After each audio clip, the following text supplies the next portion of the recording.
부탁드릴게요.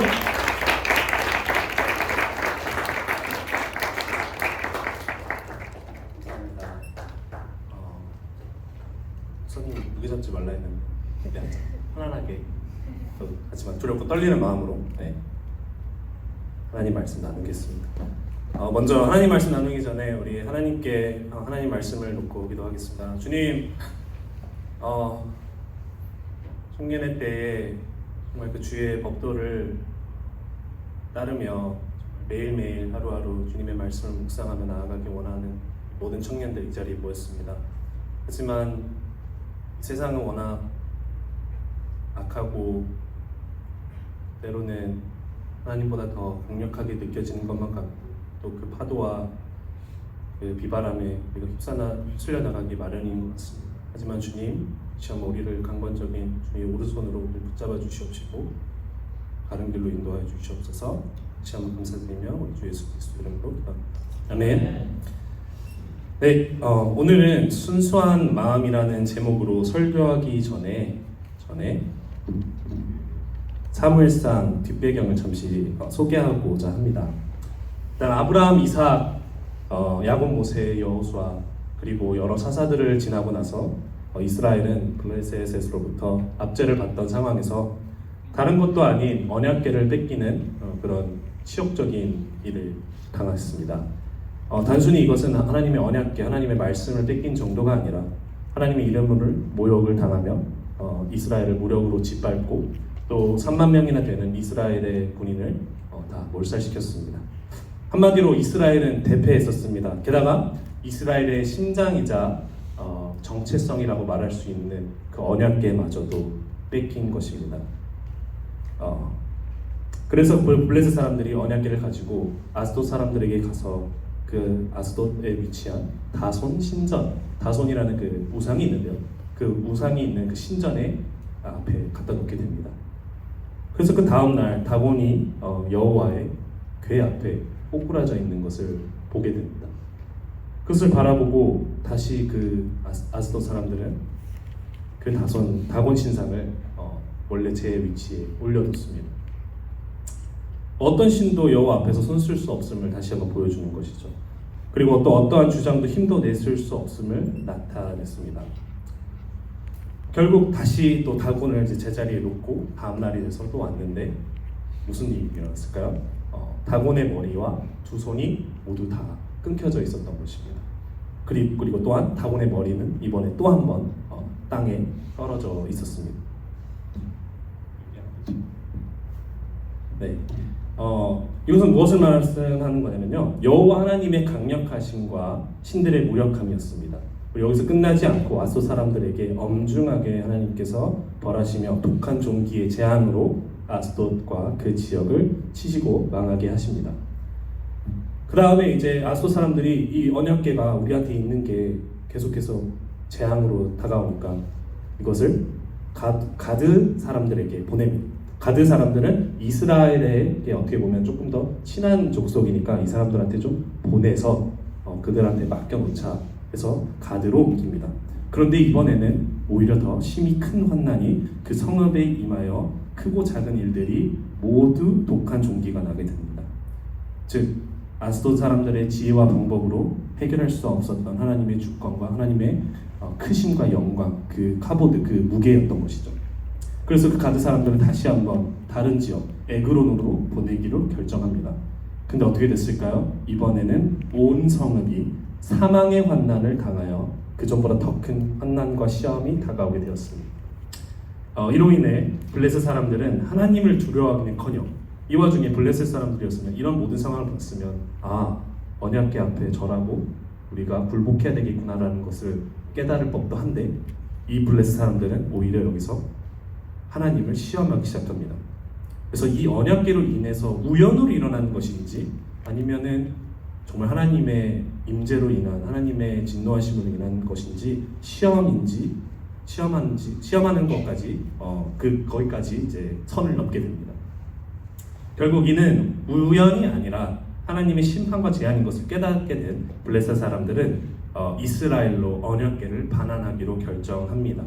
그래서 다음 슬라이드를 보시면 신명기 28장 27절에 기록되었듯이 하나님의 말씀이 이루어지십니다. 다시 한번 하나님의 신실하심과 적군들로부터의 보호하심을 재확인할 수 있었습니다. 신명기 28장에 나왔듯이 정말 하나님께서는 그들을 적군들을 물리치기 위해서 그 피부병과 온갖 괴혈병으로 그들을 심판하신다고 말씀하셨는데 신실하게 하나님의 그 말씀이 이루어졌음을 볼 수 있었습니다.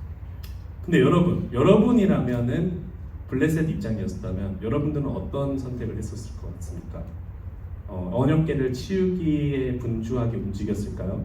고민했을까요? 아니면은 그 앞에 바로 엎드려서 회개하며 눈물로 통곡하며 나아갔을까요? 저는 이제 이것을 고민하는데 저도 쉽사리 해결하지 못하는 문제였던 것 중에 하나였던 것 같습니다. 그 생각을 잠깐 우리 영원에게 한번 질문하고 한번 잠깐 넘어가도록 하겠습니다. 이스라엘에 돌아온 언약궤는 처음으로 만나게 되는 사람들은 그래서 이제 이스라엘로 돌아오게 되는 언약궤는 처음으로 만나게 된 사람들이 있었는데 벳세메스라는 사람들에게 도착을 하게 되는데요. 이들은 레위 지파들 중에 한 족속이었습니다. 그러니까 레위 지파의 자손들에 나왔던 한 사람들이었어요.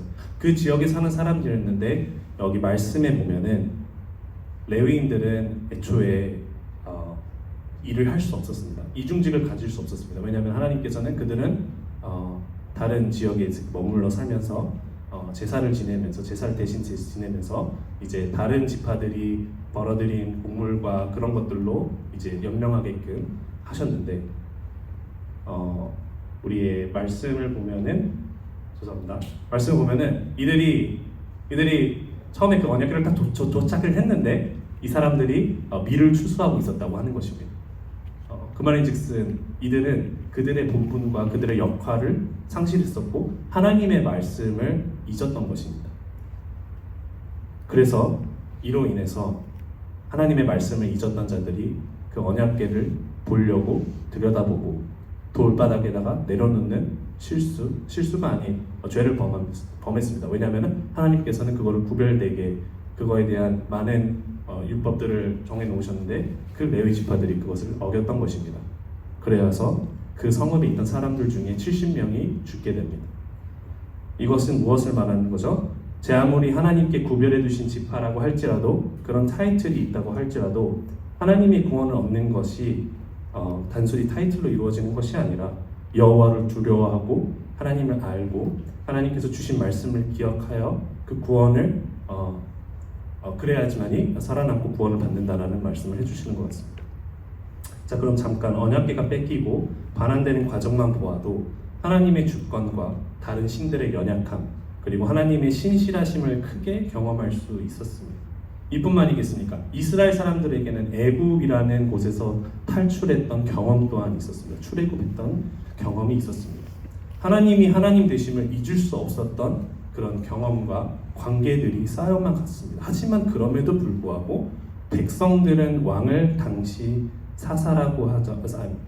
근데 그 백성들은 사사이면서도 제사장이면서도 선지자였던 그 사무엘에게 우리에게 왕을 달라고 말합니다. 요구합니다. 어떻게 이럴 때 그럼에도 불구하고 그 신앙이 나오는지 모르겠습니다. 오히려 여기서 그럼에도 불구하고 하나님과의 관계가 있음에도 불구하고 하나님의 역사를 이미 만끽했음에도 불구하고 이들은 하나님 앞에서 왕을 달라고 요구를 합니다. 그래서 사무엘상 8장 5절에 이렇게 나옵니다. 모든 나라와 같이 우리에게 왕을 세워 우리를 다스리게 하소서.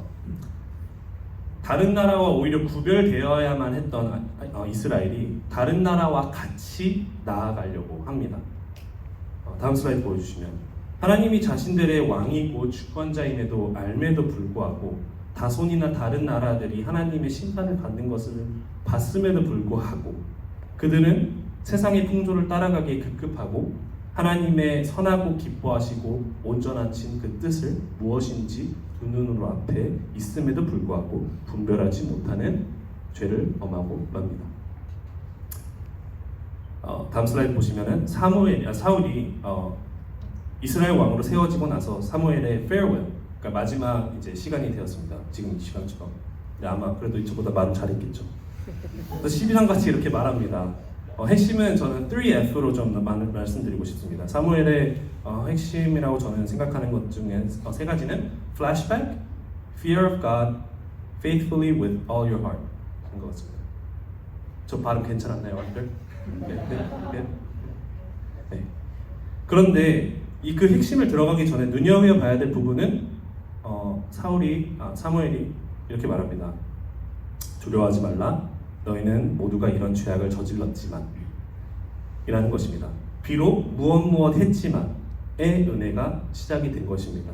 우리의 악행과 완악함과 딱딱한 마음에서 비롯된 우상 숭배였지만 그럼에도 불구하고 비록 이렇게 우리가 악행을 저질러 왔지만 하나님께서는 신실한 구원자이시기에 끝까지 우리를 놓지 않으시고 기다려 주신다는 것이었습니다. 그래서 첫 번째 플래시백입니다. 기억하라는 것입니다. 여호와께서 너희를 위하여 행하신 그 큰 일을 생각하여 다른 버전에서는 그분이 너희를 위하여 얼마나 큰 일을 하셨는지 기억하라는 것입니다. 첫 번째로 사무엘이 이스라엘 백성에 권면하는 것은 생각하라는 것입니다. 그런데 이 생각은 단순 지성적 생각을 넘어서 마음의 묵상과 회상을 말하는 것이라고 저는 생각합니다. 전에 내가 누려왔던 모든 것들이 다시 한번 곱씹어 볼 때 우리는 그것을 과거 회상이라고 합니다. 과거를 회상하는 것은 주로 우리가 전에 느꼈던 기쁨과 슬픔을 회상할 때가 많죠. 즉 하나님과 동행했던 모든 시간 속에 이스라엘 백성들은 그 희노애락이 담겨져 있었습니다. 이스라엘 백성들은 출애굽 전에 노예로 살았죠. 하지만 출애굽을 하게 됐습니다. 그런데 바로 왕이 그들을 풀어주는 것처럼 보였으나 당시 그들에게 최고의 마병이었던 군대들을 거느려가지고 그 이스라엘 백성들을 쫓아갑니다. 지금 이스라엘 백성들은 홍해로 가고 있어요. 지금 얼마 만에 노예에서 해방됐는데 홍해로 지금 일단 가고 있습니다. 근데 가면은 막다른 골목입니다. 근데 그 뒤에는 최고의 전차 마병들이 무시무시하게 달려오고 있습니다. 그런데 이 앞뒤가 모두 막혀있는 이 상황 다들 경험하고 계시죠?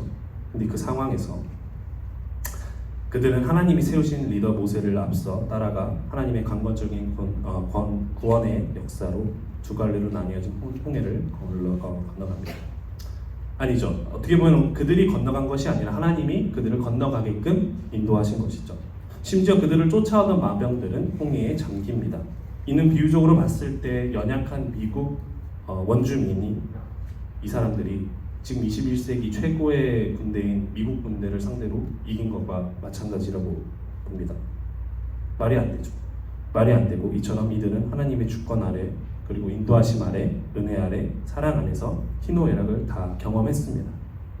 이 마음은 마치 바로 왕이 10대 재앙 중에 가져왔던 완악한 마음과 다를 바가 없었습니다. 하나님의 백성인 하나님의 말씀을 하나님의 자체를 잊은 이들에게는 그 어떤 희망이 있겠습니까? 희망이 없는 것이죠.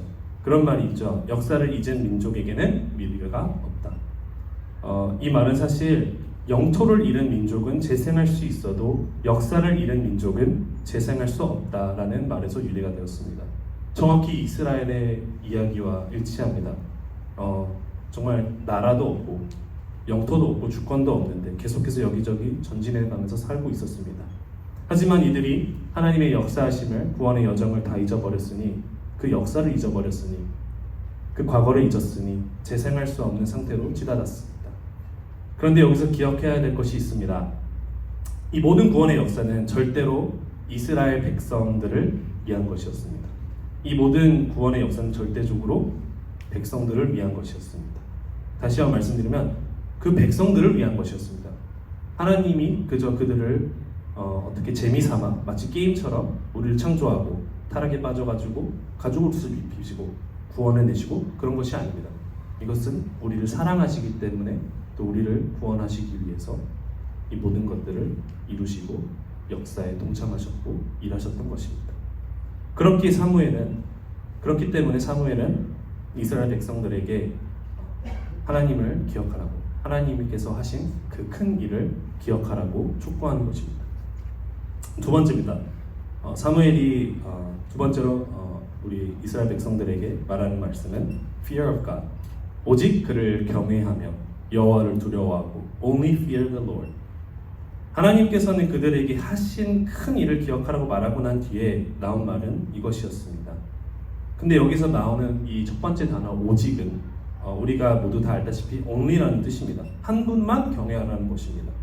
근데 저도 이걸 묵상하면서 다시 한번 고민하게 되는 것, 정말 이게 가능한가를 다시 한번 질문하고 싶었었습니다. 내 영혼에게 저의 영혼에게 질문하고 싶었었습니다.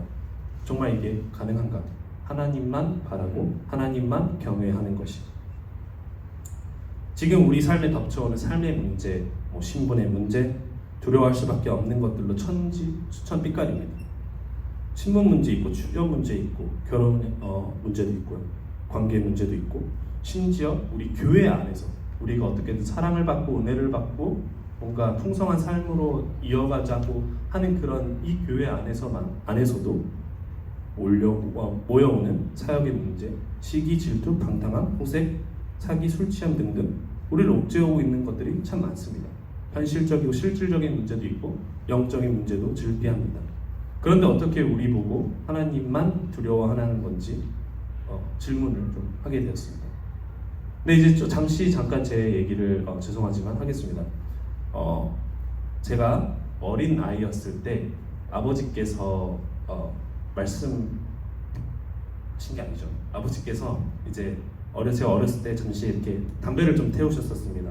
그래가지고 저랑 작은 누나가 이제 나가가지고 아버지가 밤에 이제 담배를 태우실 때 같이 나가서 그거를 이제 어떻게든 우리가 먼저 끌라고 이런 작은 컴피티션, 우리만의 게임이 조금 있었습니다.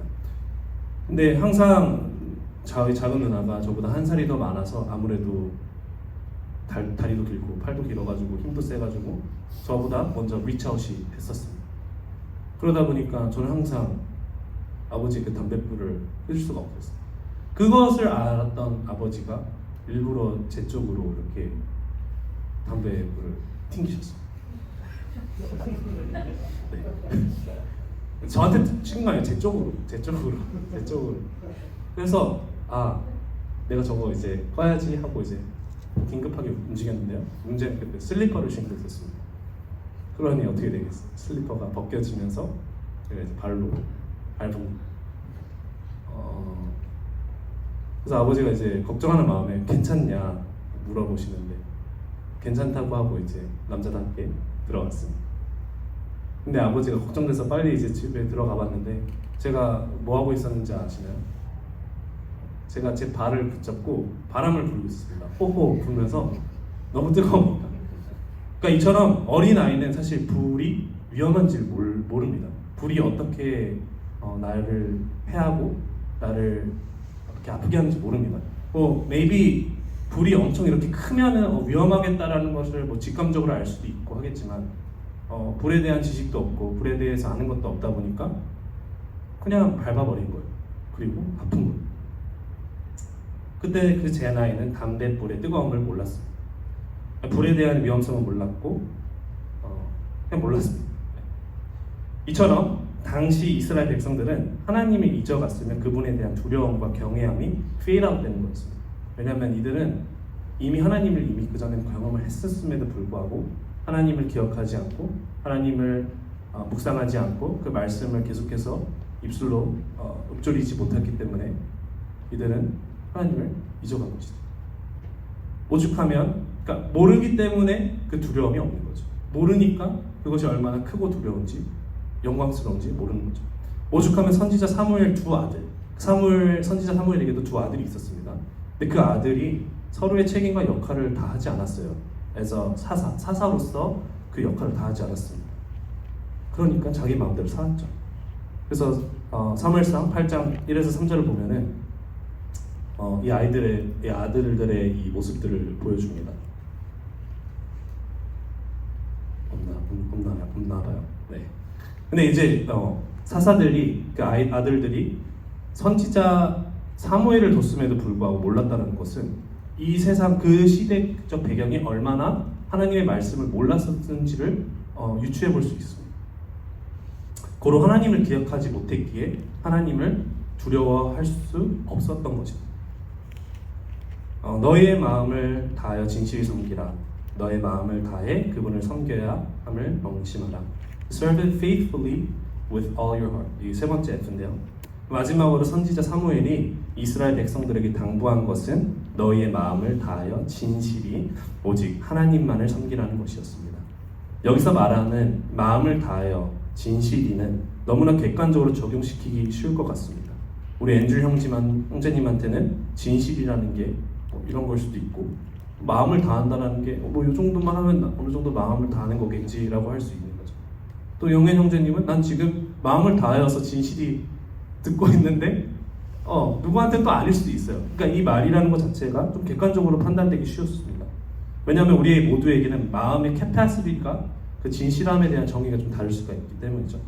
그런데 여기서 말하는 그 마음을 다한다는 것은 부분적, 형식적 겉모습이 아니라 전인격적인 헌신을 강조하는 것입니다.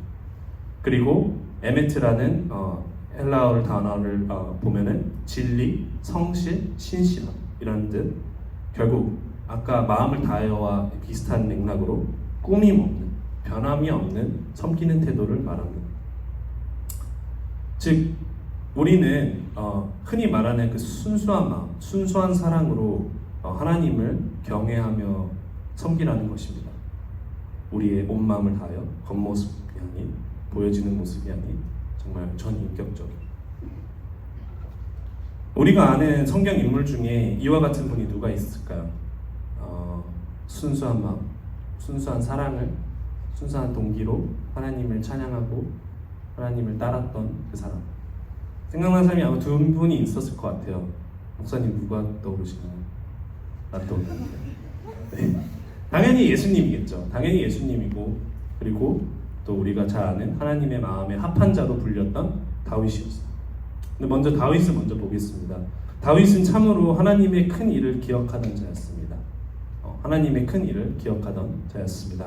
그렇기 때문에 블레셋 장군이었던 골리앗을 대적하여 싸워 이겼습니다.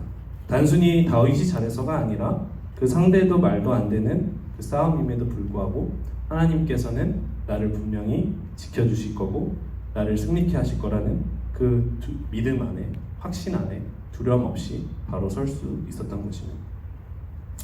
그러니 하나님을 두려워하고 전심으로 싸울 수 있었습니다. 블레셋의 장군이었던 골리앗을 두려워하는 것이 아니라 하나님을 두려워하고 하나님을 모욕하는 그 블레셋 사람의 그 말에 분노하게 되고 거룩한 분노를 입히고 오히려 하나님을 두려워하고 상황을 두려워하지 않는 다윗이었습니다.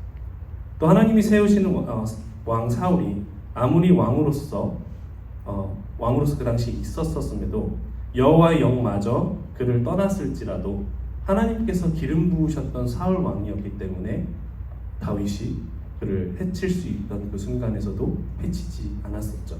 즉 다윗은 그 하나님의 말씀을 경외했습니다. 왜냐하면 하나님께서 기름 부은 자를 터치하지 말라고 분명히 말씀하셨기 때문이죠. 그렇죠? 사무엘상 24장 6절에 보면 여호와의 기름을 부음을 받은 내 주를 치는 것은 여호와께서 금하시는 것이니. 그렇죠? 다윗은 단순히 하나님을 믿는 것뿐만이 아니라 하나님의 말씀에 대해서 무게감을 두고 마음을 두고 그것을 살아냈고 또한 하나님의 말씀, 하나님 자체를 경외했습니다. 심지어 예루살렘에 있지 않았던 언약궤가 다시 들어왔을 때, 아까 초반에 설명했던 그 언약궤가 결국 이스라엘에 들어왔을 때 사실 사울 왕이 그 언약궤를 예루살렘 중심부에 두진 않았습니다. 하지만 그 언약궤가 나중에 다시 그 예루살렘 중심부에 다시 들어왔을 때 다윗은 너무 즐거워했어요. 정말 다윗처럼 춤을 추면서 그 여호와 앞에서 힘을 다하여 춤을 췄습니다. 사무엘하 6장 14절에 보는 것처럼 다윗은 하나님을 기억하며 정말 전심으로 두려워했던 것이 우리는 이런 상황들로 알 수 있습니다. 하지만 저는 여기서 다윗이 짱이다, 다윗처럼 돼야 된다를 말하는 게 아닙니다. 그랬던 다윗도 넘어졌습니다. 그랬던 다윗도 우리처럼 넘어졌습니다. 자신을 충성스럽게 용맹스럽게 지키던 우리야 장군을 의도적으로 죽이고 정센터 맨 앞에 배치해서 죽이게끔 놔두고, 그리고 그의 아내인 바세바를 취했습니다. 하지만 아까 여러 재앙들을 거치고 현재 이스라엘이 모습과 정반대의 모습으로 다윗은 나아갑니다. 아까 우리가 했던 우리의 영혼에게 물어봤다죠. 나였으면 어땠을까? 내가 그때 그 블레셋 사람이었으면 그 언약궤 앞에서 회개를 했을까? 아니면은 그 자리에서 어떻게든 여호와의 궤를 옮기려고 치우려고 발버둥 쳤을까? 다윗은 이때 실수를 범하지 않고 하나님께서 인도해 주셔서 그 자리에서 회개를 했습니다. 그가 회개한 기도와 찬양이 시편 51편에 적혀 있습니다. 이때 다윗이 하나님께 간구합니다. 10절에 이렇게 나와 있습니다. 이처럼 다윗이 여호와 앞에서 힘을 다 아닌데요. 다음 거 넘어가죠. 시편 말씀 안 적혀 있나요? 네. 시편 51편 10절에 보면은 다윗은 하나님께 그 가난한 심령, 자기에게 새로운 영을 창조해 달라고 구합니다. 정한 마음, clean heart를 허락해 달라고 구합니다. 즉 다음 11절에 나와 있는 대로 Holy Spirit, 성령을 구합니다. 그리고 그 성령의 권능으로 하나님을 찬양하기 시작합니다. 하지만 찬양은 단순 찬양이 아니었습니다. 그 찬양의 시작은 상한 심령으로 시작됐던 찬양이었습니다. 17절에 하나님께서 구하시는 제사는 상한 심령이었습니다. 17절을 다시 한번 저기 슬라이드에 있는지는 모르겠는데 이거는 한번 찾아서 한번 봤으면 좋겠는데요. 시편 51편 17절. 이왕 성경 꺼낸 김에 10절도 같이 읽을게요. 성경 있으신 분들은 같이 찾고 읽겠습니다. 시편 51편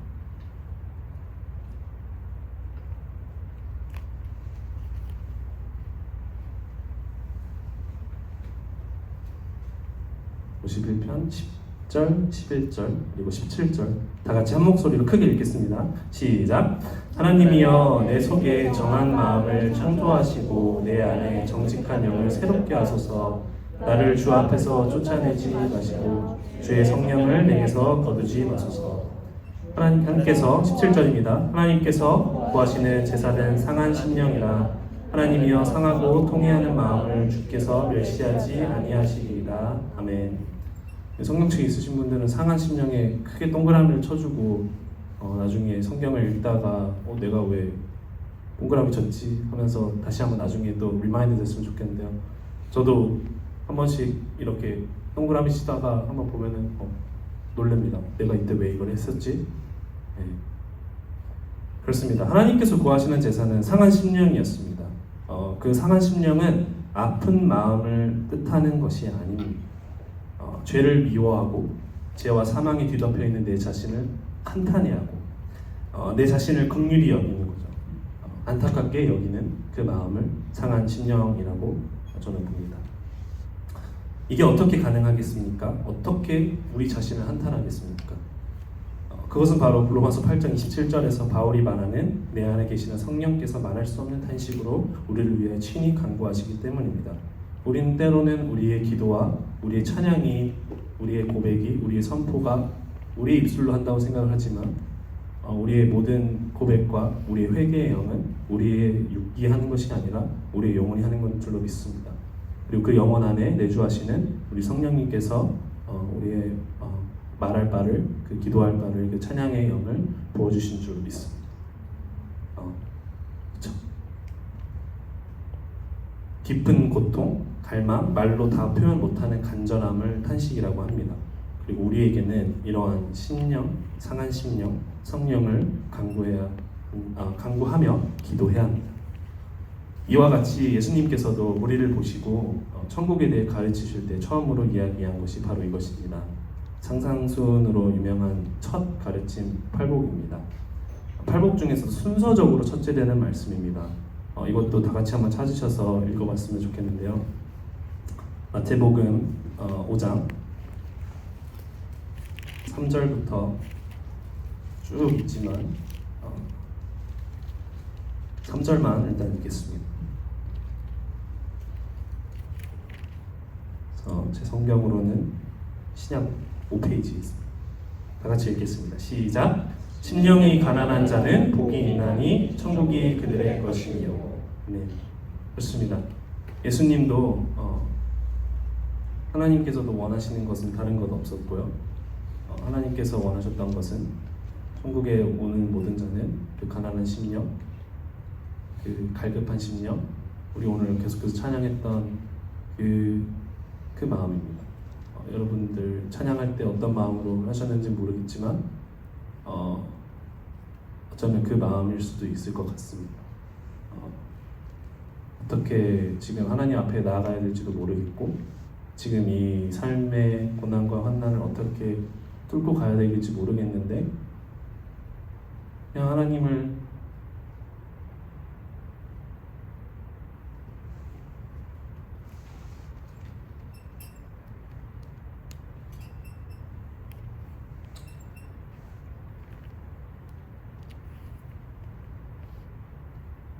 찬양할 수 없는 순간에서 찬양이 나오는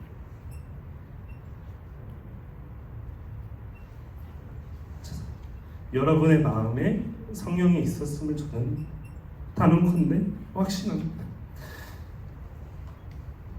그렇죠. 하나님께서 원하시는 건 다른 것 없습니다. 하나님을 기억하고 경외하며 전심으로 섬기는 것입니다. 하지만 여기서 말하는 전심은 아까 우리 계속부터 말했던 순수한 마음이고 가난한 심령입니다.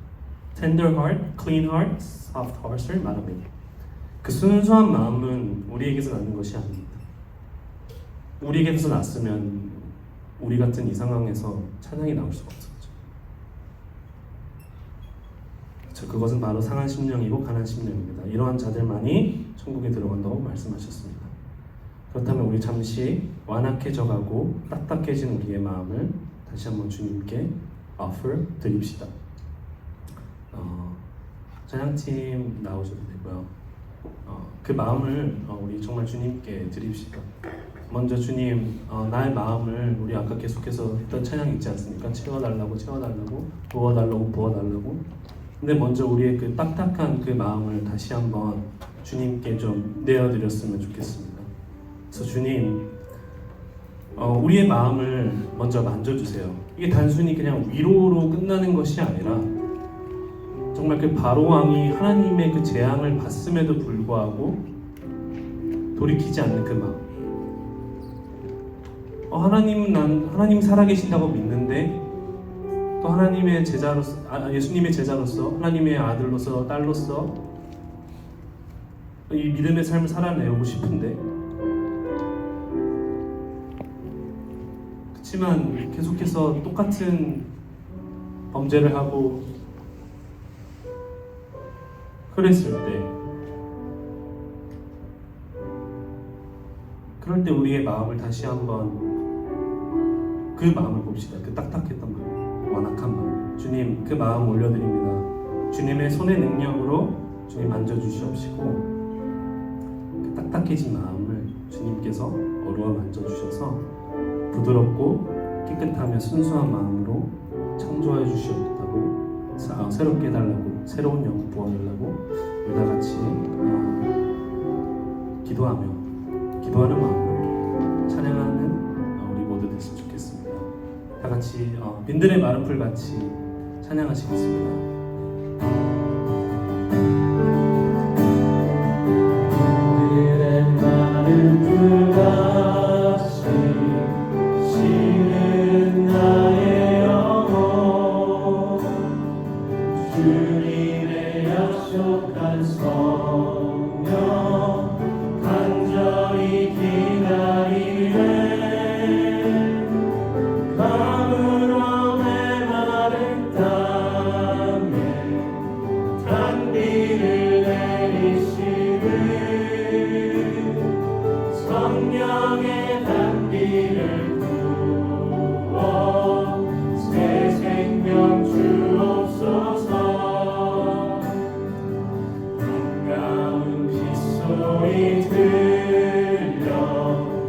산천이 춤을 추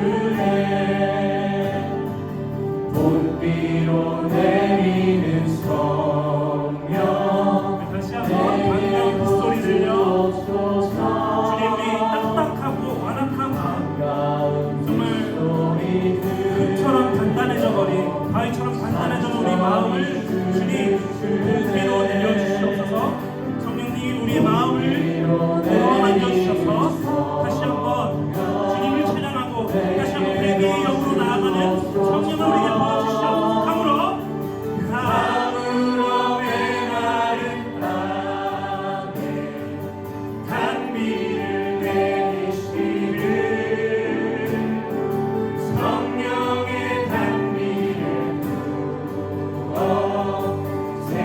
강으로 우리 다같이 선포하며 나갑시다. 영혼에게 선포하며 강으로 메마른 땅에 단비를 내리시는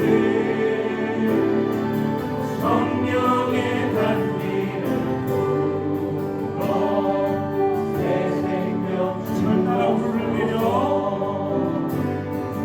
절 따라 우러를 내려 조목이 무성하니 우리 갈급한 우리 심령 위에 갈급한 내 심령 위에 성령을 부으소서. 강으로 메마른 땅 주님 우리 청년들의 마음 가운데 부어주시옵소서. 주님 계속해서 살아가는 이 사회와 환경과 이 세상에는 주님 계속해서 주님과 멀어지기 마련입니다. 우리 강으로 메마른 땅에 계속해서 부어주시옵소서. 강으로 메마른 땅에 단비를 내리시는 성령의 단비를 부어 새 생명 주옵소서. 여러분 우리의 마음 가운데에 성령님이 있는 줄로 믿습니다. 아멘. 여러분 안에 성령님이 계십니까? 아멘으로 화답해 주세요. 이것은 단순히 저를 위해서 아멘으로 화답하는 것이 아니라 여러분 영혼에게 선포하여 주시옵소서. 제발 우리 마음 가운데에 성령님 내주하여 달라고 더욱더 큰 목소리로 우리 마음 가운데에서 울림이 있게 하여 주셔서 이 정말 어렵고 완악한 세상 가운데에 계속해서 우리의 믿으여와 우리 세상은 계속해서 말씀합니다. 주님은 살아계시지 않다.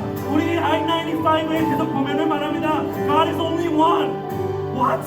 아니에요. 하나님은 세 분이신 삼위일체 하나님이십니다. 그런데 이 세상은 너무나도 완악해서 계속해서 진리에 반대되는 것을 말합니다. 우리는 그것을 선포하며 나아가야 될 줄로 믿습니다. 주님 우리 성경 가운데에 우리 마음 가운데에 다시 한번 그 감동이 인결하여 주시옵소서. 주님 그 아버지 하나님 예수 그리스도가 다시 한번 우리 가운데 살아계셔서 정말 참되신 사랑의 언약으로 우리의 마음 가운데 살아계셔서 그 언약 끊어질 수 없는 언약으로 우리에게 다시 한번 말씀하여 주시옵소서. 우리 다시 한번 고백하며 나아가겠습니다. 힘들의 마른 불같이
우리 세상은 계속해서 완악해져만 가고 악해져만 가고 또 현실은 또 우리는 그 세상 속에서 살아내야 되는 줄로 주님께서 우리를 부르셨습니다.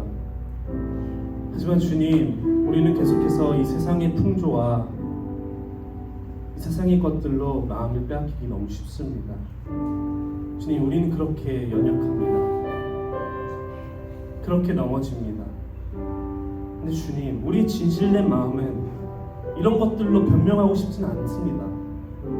주님, 주님을 정말로 신실하게 사랑하기 때문에 순수한 마음으로 또 주님이 주시는 그 성령의 마음으로 가난한 심령으로 긍휼한 마음으로 주님을 사모해 왔습니다.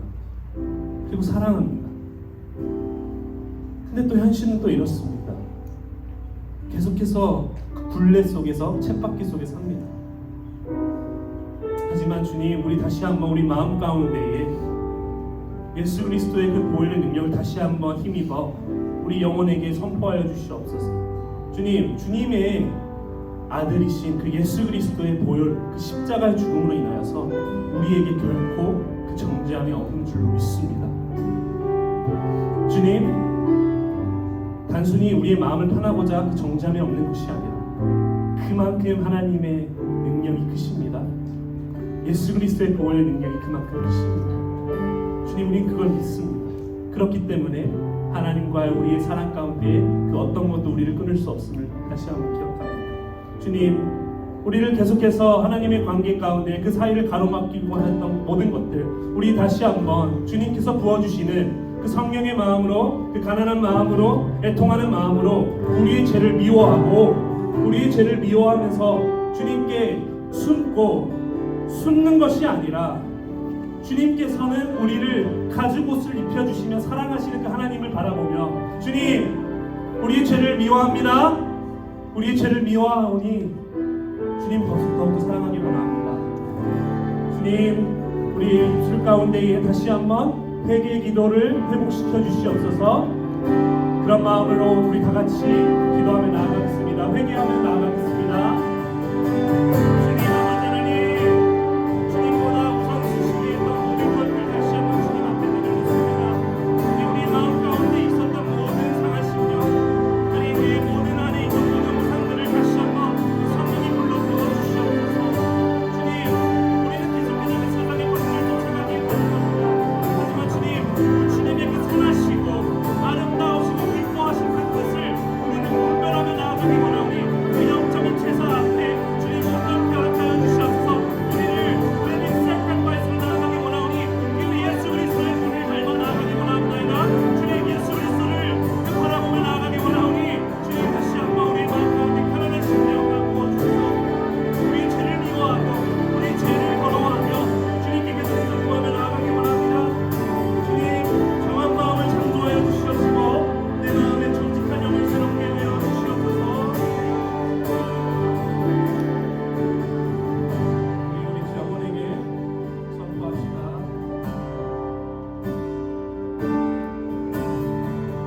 나의 영혼이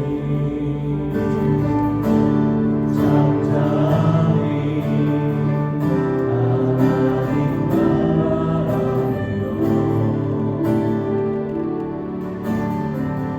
나의 구원이 그에게서 나는 여러분들 계속해서 마음에서 우러나오고 있는 그 정죄함, 여러분들을 계속해서 옥죄고 있는 그 무언가들이 있지 않습니까? 근데 다시 한번 우리 잠잠히 하나님을 바라봅시다. 사단은 계속해서 속삭입니다. 너까짓게 지금 하나님 앞으로 나올 자격이 되냐? 너까짓게 하나님을 찬양할 수 있냐? 하나님은 분명히 말씀하셨습니다. 우리 주만이 오직 우리의 반석이 되신다고. 주만이 나의 반석 나의 구원 그 어떤 것도 없습니다. 우리 주만이 나의 산 우리가 요동치지 않는 이유는 우리가 그 반석 위에 서 있음을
나보다 크신 하나님을 바라볼 때 그렇게 될 줄로 믿습니다.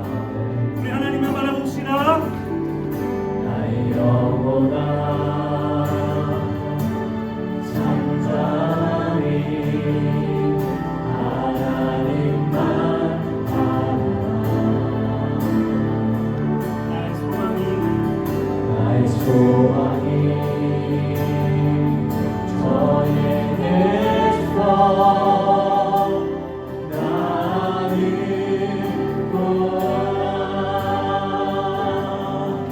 오직 주만이 나의 반석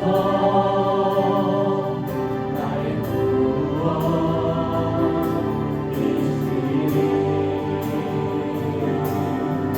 오직 주만이 나의 산성 내가 요동치 아니하니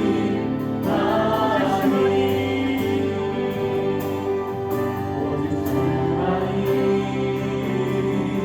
나의 반석 나의 구원. 여러분 이걸 믿으셔야 합니다. 또 어떤 것도 우리를 추잡할 수 없습니다. 주님 오직 십자가만이 우리를 추잡게 해달라고, 내가 매일매일 십자가 앞에 나가게 해달라고.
여러분 우리의 영혼을 놓고 회개의 기도를 나아갔습니다.